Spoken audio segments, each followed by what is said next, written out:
নমস্কার, আমি সুচারু আপনাদেরকে স্বাগত জানাই আজকের বিশেষ প্রতিবেদনে। আজকে আবার আমার দেশের কথা, আপনার দেশের কথা, ভারতবর্ষের কথা নিয়ে আজকে আবার আমরা হাজির। আবার ভারতবর্ষ প্রতিরক্ষা ক্ষেত্রে একটা দৃপ্ত পদক্ষেপ নিল।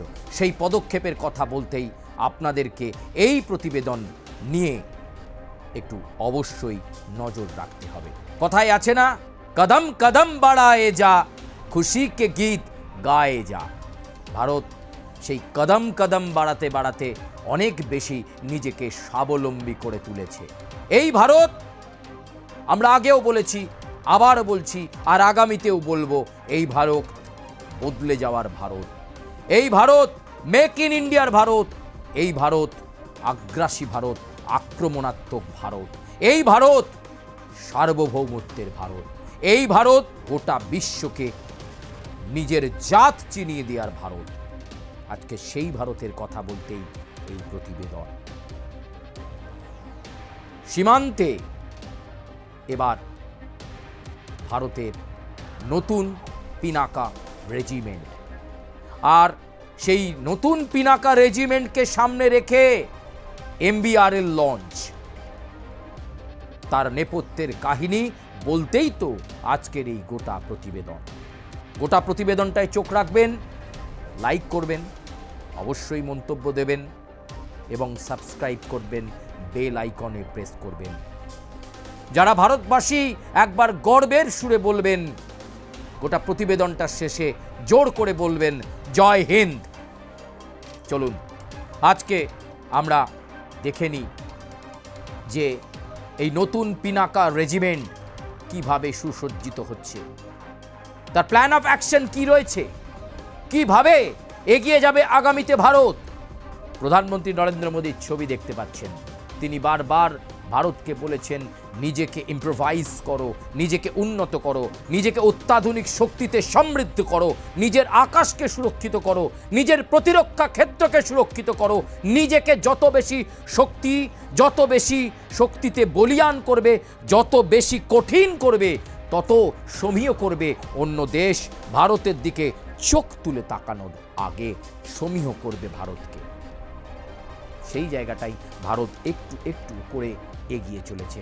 আর আজকে তাই তো MBRL লঞ্চের কথা আপনাকে বলবো, আপনাদেরকে বলবো। চলুন গোটা প্রতিবেদনটায় অবশ্যই চোখ রাখুন ইন্টেন্সিফাইড ইনফরমেশনের জন্য। সীমান্তে বাড়ছে আগুনের শক্তি। নতুন পিনাকা রেজিমেন্টে শক্তিশালী হচ্ছে ভারতীয় সেনা। সংবেদনশীল সীমান্ত বরাবর নিজেদের আর্টিলারি বা গোলন্দাজ বাহিনীর শক্তি জোরদার করার বৃহত্তর উদ্যোগের অংশ হিসেবে ভারতীয় সেনাবাহিনী Pinaka multi barrel rocket launcher, যেটাকে MBRL বলছিলাম একটু আগে, এর আরও একটি রেজিমেন্টকে কার্যকর করেছে, যার ফলে এই ধরনের ইউনিটের মোট সংখ্যা বেড়ে 7 হয়ে গেল। তাহলে বুঝতে পারছেন আমরা কতটা শক্তিতে সমৃদ্ধ হচ্ছি। এই সেই পিনাকা, আপনারা দেখুন ভালো করে, একবার দেখুন তাকিয়ে এই আর্টিলারি বা গোলন্দাজ বাহিনীর এই শক্তিকে জোরদার করবার জন্য পিনাকা হচ্ছে একটি মাল্টি ব্যারেল রকেট লঞ্চার। এই মাল্টি ব্যারেল রকেট লঞ্চার দিয়ে কি করা যাবে? এই মাল্টি ব্যারেল রকেট লঞ্চার দিয়ে শত্রুকে ক্ষমতা বোঝানো যাবে, শত্রুকে নিজের শক্তি বোঝানো যাবে। তাই তো এই MBRL লঞ্চ। সে কারণেই তো এটার প্রয়োজনীয়তা অনুভব করেছিল ভারতবর্ষ। চলুন আমরা পরবর্তী স্লাইডের দিকে অবশ্যই নজর রাখব। পিনাকা রেজিমেন্ট কি, চলুন আজকে আপনাদেরকে একটু জানাবার চেষ্টা করি ইন ডিটেইলে। পিনাকা রেজিমেন্ট কি? ভারতীয় সেনাবাহিনীর আর্টিলারি বা গোলন্দাজ যে বাহিনী রয়েছে, সেই বাহিনীর একটি বিশেষ ইউনিট। সম্পূর্ণভাবে দেশীয় প্রযুক্তিতে তৈরি Pinaka multi barrel rocket launcher. সম্পূর্ণ দেশীয় প্রযুক্তিতে তৈরি Pinaka multi barrel rocket launcher system ব্যবহার করে। প্রতিটি লঞ্চারে 6টি করে টিউব সহ 2টি পড থাকে। 6টি করে টিউব থাকে প্রতিটি লঞ্চারের মধ্যে এবং টিউব সহ 2টি পড থাকে, যা মাত্র 44 সেকেন্ডে 12টি রকেট ফায়ার করে 1 বর্গ কিলোমিটার এলাকা ধ্বংস করতে সক্ষম। একবার শুধু ভাবুন টাইম ফ্রেমটা, 44 সেকেন্ড, 60 সেকেন্ডও নয়, মানে 1 মিনিটও নয়, 1 মিনিট সময়ও নেবে না, 44 সেকেন্ডে 12টি রকেট ফায়ার করবে। 12টি রকেট ভাবুন একসাথে 44 সেকেন্ডে ছুটে চলেছে শত্রুপক্ষের দিকে, শত্রুপক্ষকে ধ্বংস করে দেবে, নিঃশেষিত করে দেবে এই MBRL। এটার জন্যই ভারতবর্ষ এই দৃপ্ত পদক্ষেপের দিকে এগিয়ে গেছে। 44 সেকেন্ডে 12টি রকেট ফায়ার করবে, 1 বর্গ কিলোমিটার এলাকা ধ্বংস করতে সক্ষম। পিনাকা সিস্টেমের সবচেয়ে বড় শক্তি হলো দ্রুত ও ব্যাপক আঘাত আনার ক্ষমতা। আমি যে কথা বলছিলাম, শত্রুপক্ষ বুঝে ওঠার আগেই যে তার উপর কোনো আঘাত আসছে বা কিছু বুঝে ওঠার আগেই এই পিনাকা যাবতীয় কাজটা করে ফেলবে, বা এই MBRL যাবতীয় কাজটা করে ফেলবে অত্যন্ত দ্রুত সময়ের মধ্যে। অল্প সময়ের মধ্যে বড় এলাকা জুড়ে নির্ভুল রকেট স্ট্রাইক চালানো যাবে। ভারত যদি পরিকল্পনা করে যে কোনো শত্রুপক্ষকে উচিত শিক্ষা দেবো, তাহলে অল্প সময়ের মধ্যে এই ব্যবহার করে ছিন্ন ভিন্ন করে দেওয়া যাবে, গুঁড়িয়ে দেওয়া যাবে যাকে বলা যেতে পারে। 44 সেকেন্ডে মানে একেবারে ব্রাশ ফায়ারের মতো রকেট বেরোবে। ভাবতে পারছেন ভারত এতটাই সমৃদ্ধ হতে চাইছে প্রতিরক্ষা ক্ষেত্রে, শুধু হতে চাইছে বললে ভুল হবে, নিজেকে সেই জায়গায় নিয়ে গেছে, প্রস্তুতি হয়ে গেছে, যাবতীয় পরীক্ষা নিরীক্ষা সব কমপ্লিট। পিনাকা কেন এত বড় পরিবর্তন? পিনাকা 2020 সালটা 2020 সালের জুন মাসে গালওয়ান উপত্যকায় অচল অবস্থার পর এই সম্প্রসারণটি করা হয়েছে। 6টি পিনাকা রেজিমেন্টের জন্য ভারত আর্থ মুভার্স লিমিটেড, টাটা পাওয়ার SED এবং লার্সেন্স অ্যান্ড টুব্রোর সাথে প্রায় 2580 কোটি টাকার চুক্তি স্বাক্ষরিত হয়, যার ফলে এই ধরনের ইউনিটের মোট সংখ্যা বেড়ে এখন 7 হয়েছে। প্রতিরক্ষা সূত্র কি বলছে? প্রতিরক্ষা সূত্র জানিয়েছে যে 8ম পিনাকা রেজিমেন্টকে বর্তমানে সজ্জিত করা হয়েছে এবং চলতি বছরের শেষ নাগাদ এটিকে বাহিনীতে অন্তর্ভুক্ত করা হবে বলে আশা করা হচ্ছে। তাহলে বুঝতে পারছেন 2020 সালে সেই গালওয়ান সীমান্তে নিশ্চয়ই আপনাদের অচল অবস্থার কথা মনে আছে।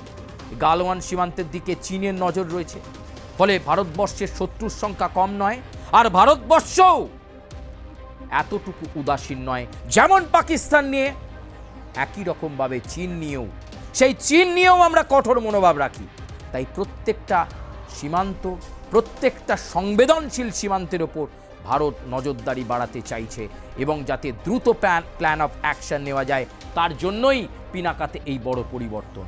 এই সম্প্রসারণ অব্যাহত থাকবে এবং আগামী বছর আরও 2টি রেজিমেন্ট অন্তর্ভুক্ত হওয়ার সম্ভাবনা রয়েছে, যার ফলে মোট সংখ্যা বেড়ে 10 হবে।